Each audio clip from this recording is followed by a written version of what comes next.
So a couple days ago, Wardogs came out with a video kind of talking about feedback on the alpha or beta that they had recently.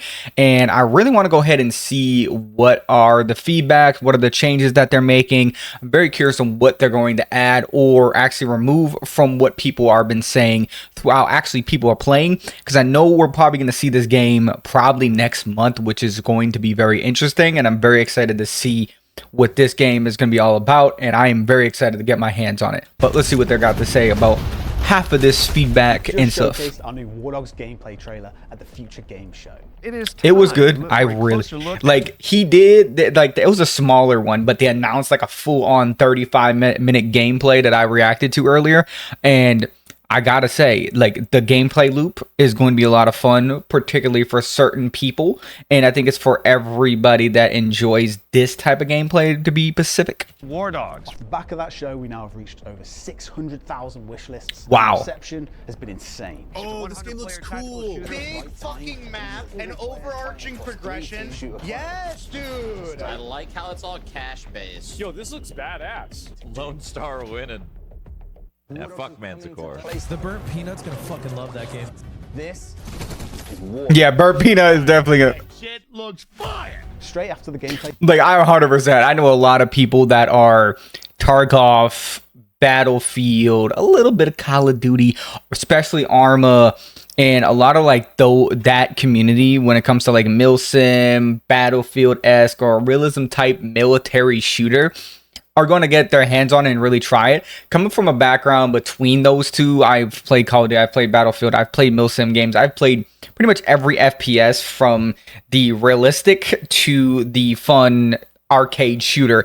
And I have to say, I'm very intrigued by this because it's giving off so much of like a mixture of milsim and actual like strategy based with money and how you do stuff. It's really cool. The trailer dropped. We revealed 30 minutes of pure pre-alpha gameplay. Yeah, they did. Oh, the devs. It was fun. Like, I don't know who I'm gonna run. Trying to capture the perfect, clean footage, but in the end, we just said, screw it. Let's grab our mates, even if some of them are a bit shit at the game, and just play and have fun. Just zoom in on Reese's face. Reese. Are you getting a shot of me? Yeah. Because you said I'm shit. Yeah. Well, I think I remember this clip. You literally shot our two people. Looking through all of the reactions, the pre-alpha gameplay reception has been overwhelmingly positive. It's also Yeah, it was really good. And that's the main subject of today's video. Not the feedback itself, but instead how we as a developer handle feedback and our game. Let's see, what are they gonna say about feedback? Frustrations as players is seeing other devs and publishers not having the commitment to their vision or the balls to say what they want about their own game. So forgive us for being more direct than you may be used to. That is interesting. That is definitely interesting, because I know when developers come out and say stuff like very direct, which and if it's not directly feeded on the right side of history, particularly some people on the Call of Duty side that back in Modern Warfare 2019-20, Modern Warfare 2, 2020 or whatever the year it came out, Modern Warfare 2, the newest one. Literally, I remember one of the devs trying to justify or trying to say that slow pace, this, and that is... we're trying to do this and being very direct with it and being very confident with it. And pretty much everybody outside a small niche community of the Call of Duty community were like, this is cool, whatever. And then a lot of people realized even the slow, methodical, like Call of Duties that we love and always know, for like Black Ops 2 to like Modern Warfare 2, they were a little bit slower pace compared to what we have now. But it felt fluid. It felt good. When you get on Modern Warfare 2, the new one, it's just like, yeah, it's slow, but it's like every penalty under the bus. And I know a lot of people, when they say direct and devs being very confident, sometimes it can fucking bite you in the ass. But I feel like they're on the right side of history here, especially with the communities and the fan base, that what they want is actually a good thing. But sometimes it doesn't always hit the right way. But when it comes Especially on Call of Duty and it doesn't Activision matter if side. you're a well-known streamer. It doesn't matter if you're a content creator with thousands of followers. We're not going to compromise our vision for Wardogs. I love that. From people who haven't yet had the opportunity That I love right there. What he just said, that we don't care if you have thousands of followers or you're a content creator or nothing like that. We're not going to change our vision on the game, but depending on a content creator. See, like, also that could be, it could be another situation. Same thing here with, like, I like bringing this up when they didn't want to change their vision on the game, no matter what content creator was talking. Modern Warfare 2, like, literally the original Modern Warfare, not the original, but the newest Modern Warfare 2, literally they would not change jack shit on the game. They wouldn't do anything, and a lot of people saying, where's the feedback and stuff like that, and the vision. And there's another thing, but I know that's completely different because Call of Duty never listens to community whatsoever. From this perspective, there looks like they have a niche. They have a community that loves what they're making and everything of that nature, and they're hitting on the fucking head here with everything they've done so far. And so many, like, a lot of people that have been very excited with Wardogs don't have a lot of complaints about it so far. Experience the game how we intended. And this doesn't mean that we're not always listening and discussing feedback. If a bug is discovered, we'll log it to be fixed. If audio isn't clear, we'll be listening and tweaking the mix. If a UX issue occurs, we'll discuss it internally and ultimately consider redesigns. If there are gameplay frustrations or balancing issues, we'll be watching both Discord discussions and back-end data, and most importantly, we'll be playing the game ourselves and acting good time if we think a change is justified. I love that. In the grand scheme of things, those issues are smaller in scale, but at a higher level, we have a clear vision for what Wardogs is and what Wardogs isn't. The line in the sand. We've said it before, Wardogs is a hardcore tactical shooter that doesn't forget it's a game. It takes elements of hardcore games and makes them more approachable to bridge the gap. Meaning the game isn't going to be for everyone. The risk of creating a game that sits between two opposites is that every player's line of what features... Yes, like that. See, like, there's a perfect example of this. Like, Escape from Tarkov is extremely hardcore. Arma's pretty up there if you want to say hardcore. And then we have Call of Duty and Battlefield. Battlefield is a little bit more arcadey, before more of a milsim perspective, or whatever the case may be. It's more fun from an arcade perspective. Battlefield and Call of Duty's arcade all the way. Battlefield is literally like there, but is nowhere near these guys. And pretty much Wardogs is trying to balance middle or a little bit more over the milsim, but still having a little bit, I'm seeing arcade feel a little bit, or a little bit more that I know it's a game and it's not always real life, which I love their perspective on. They're saying it's not real life, this is a video game, so we're going to have some elements that's a little bit more arcadey with what I'm kind of getting from this, which I love. Too arcadey or too hardcore becomes extremely subjective.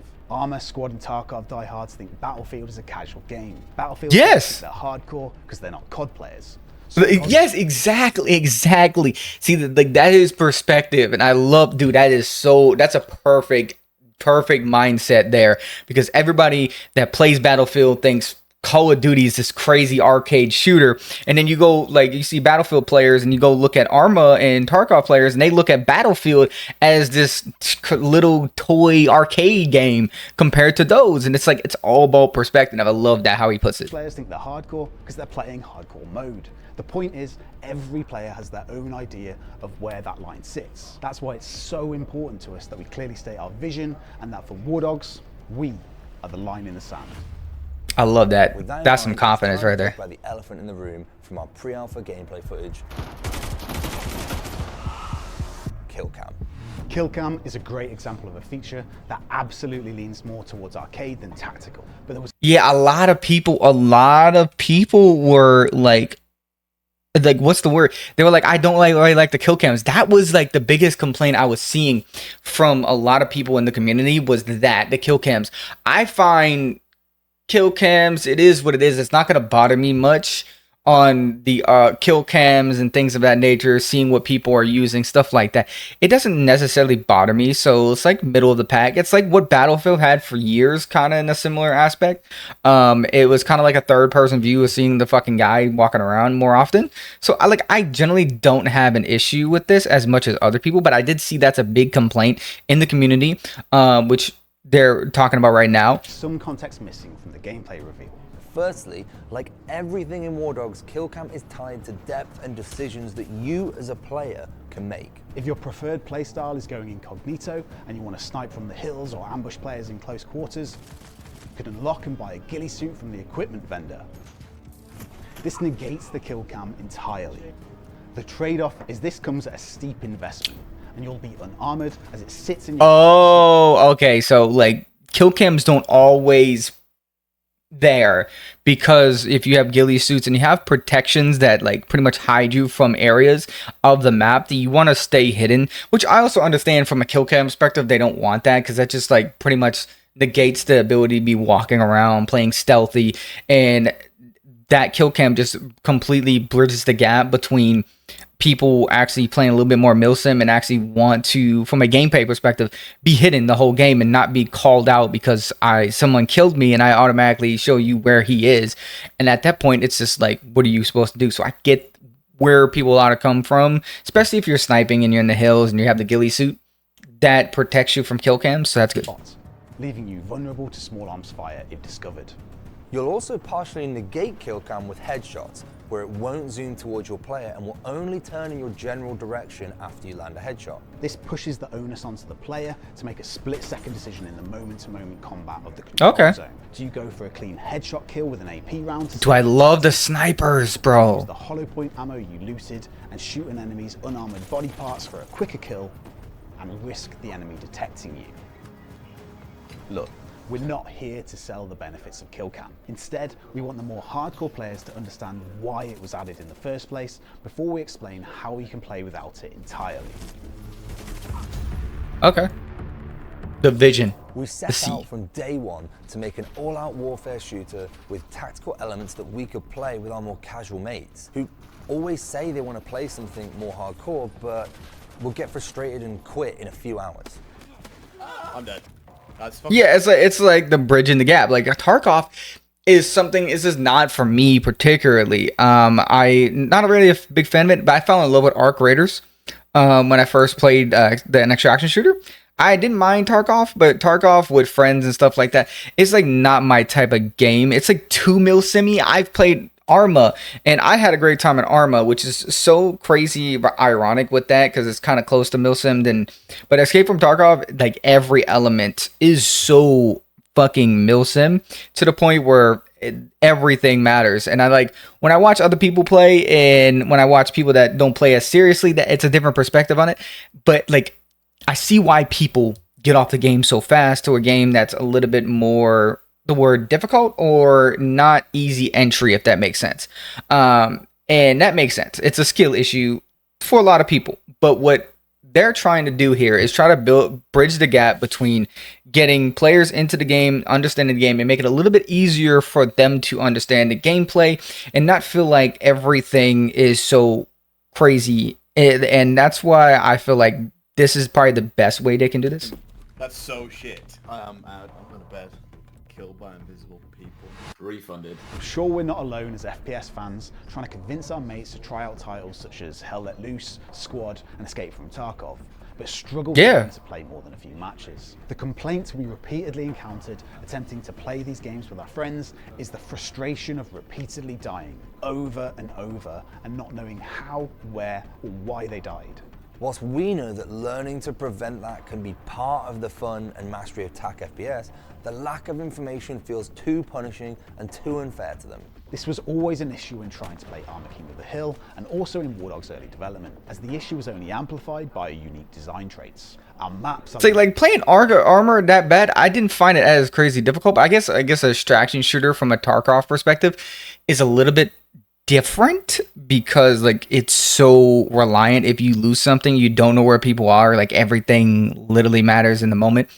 And I think Arma was a little bit different from that perspective. And I see that's why there's difference to it. With lots of verticality and hiding spots, with lethal weaponry potentially at every angle. Until you learn the game, the frustration is only amplified in Wardogs. Every life is an investment, making every death hurt more. So they end up quitting instead of putting in the hours to gain the knowledge and prevent that scenario happening in the first place. Killcam in Wardogs softens that friction. It doesn't entirely remove it.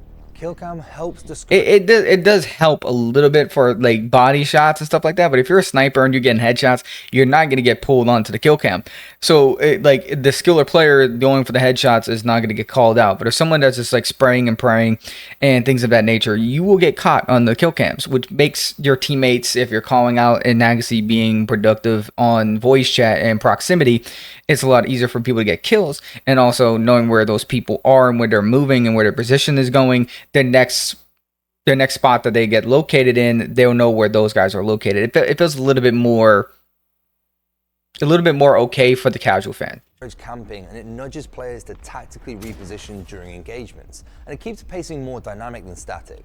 We're not saying don't camp if that's the strategy you want to invest into, but it's our answer to the age-old FPS debate of players having a significant advantage by camping. Most importantly, we added killcam to help onboard new players to the depth and more hardcore elements of Wardogs on our official servers. Ironically, out of all the people over the Future Game Show weekend, Asmongold called us boomers, even though his hairline's worse than mine, by the way. It's what it is. Oh, they know their audience. The song? Yeah, this is a boomer game for sure. But he's not wrong.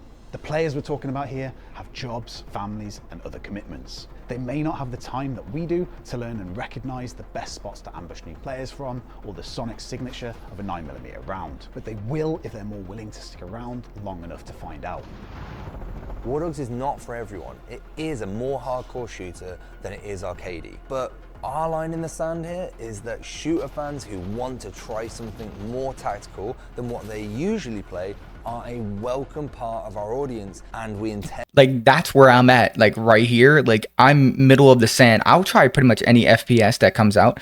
Like, I want to play Hell Let's Loose right now that just came out, like have like a little beta going on, and or the full release or whatever the case may be. I really want to put myself into these new FPSs that do come out, because I enjoy all of them. I enjoy FPSs from a extraction shooter, from a regular arcades percent, and like a little bit more hardcore, or even go more a sense of what used to be like Destiny back where it used to be. Obviously it's not closing down fully, but pretty much being operational, but no more updates, sadly. But like kind of in that boat. I like any game that has like an FPS feel to me, I enjoy, and a little bit of loot elements and things of that nature. This kind of scratches that itch so much, like in between. It kind of fits the multiplayer FPS, but also gives that little perspective of money and economy, kind of similar to CS, and actually it brings that loot to that perspective.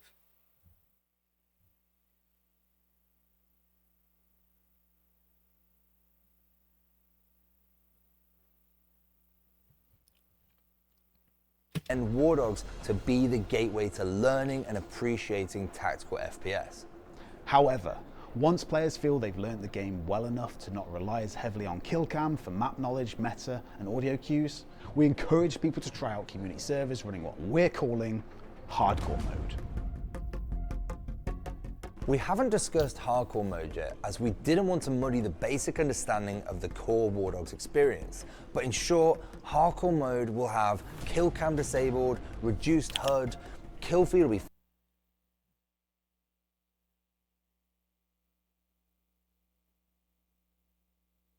that is going to be insane from a hardcore perspective. The HUD is really reduced. Kill feeds are like literally by squad only, and first person only vehicles.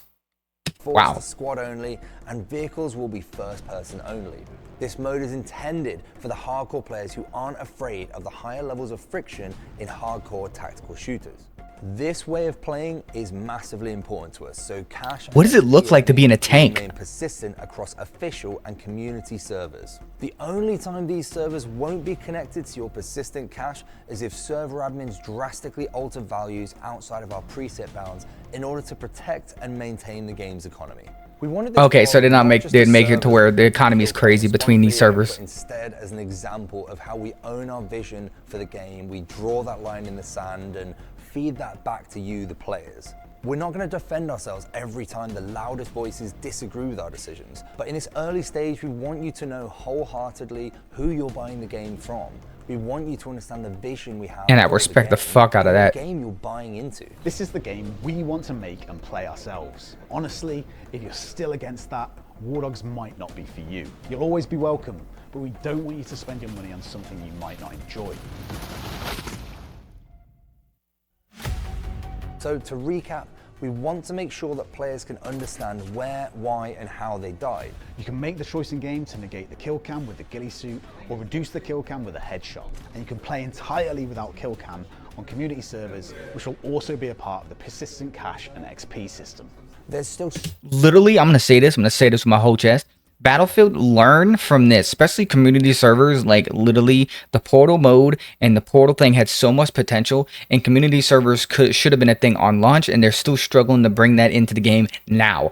And this is what I have issues with Battlefield at the moment, is that in general portal mode had the most potential, build maps, community modes, things of that nature, and they're completely botching it from a literally UI and search ability standpoint, and they keep on fucking this up. And that's what I got annoyed with Battlefield, because I saw the potential on the wall, and when it came out and they're announcing this, that it was going to be able to build maps and make cool modes and things of that nature, I saw so much potential, and they completely botched it within a month. And noticing how hard it was for a casual person to look up these modes.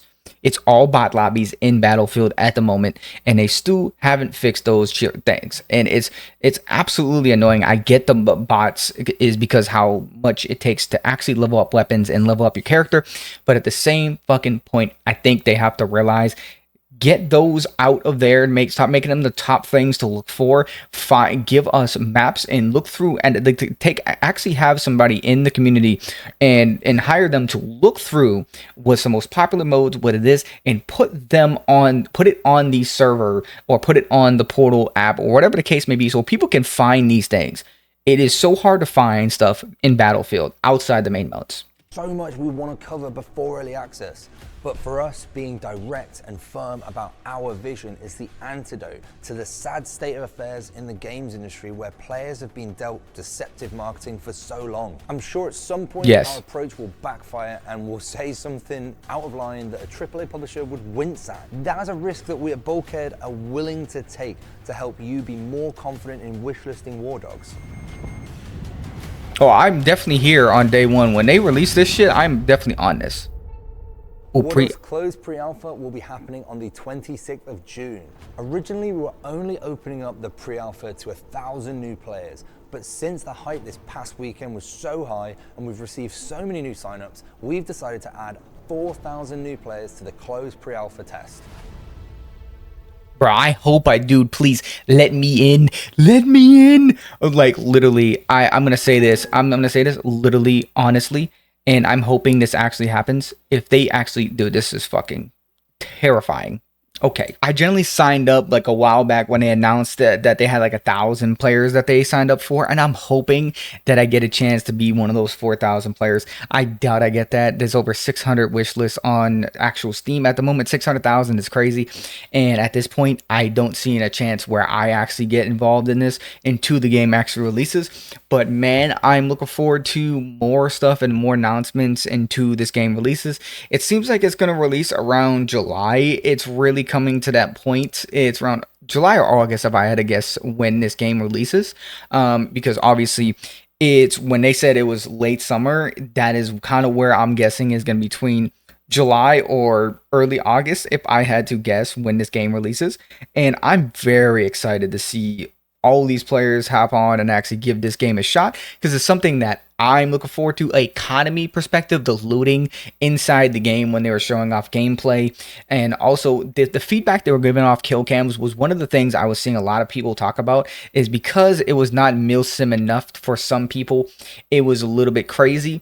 And I get those guys' perspective, but it seems like they're kind of bridging the gap between It's milsim, a little bit hardcore, but just enough to get the casual shooter or the people that are like a little bit more interested in something less arcadey to give this game a shot. And that's kind of where they're bridging the gap, and I kind of respect that at the moment, because like kill cam's like not as crazy. Now I think about it, if it's like, oh, if you're a sniper with a ghillie suit in the bushes, okay, now you're particularly trying to hide. So if you have a ghillie suit, you can walk around with a knife, you can walk around and not be detected. And the same thing goes if you get a headshot. If you're actually good at aiming and a skillful player, getting those headshots will not put you on the kill cam. If you hit a body shot with a sniper or something like that and you don't hit the right side, you're going to get showed up in the kill cam, which I respect that. Curious in the comment section down below, what is some other actual feedback that you guys see in the game that you're not really fond of and you would like to see them change, or if there's anything outside the kill cams that actually you would like to be in the game. I'm very curious in the comment section down below. From a community servers that they're actually adding hardcore, how you feel about that as well. But I'm very curious on when this game releases. It's going to be pretty much like it's something that's saying to me that now seeing a lot of people get a lot of wish lists, I'm seeing this game is going to succeed a lot more than even the devs are projecting right now, and it's very cool to see.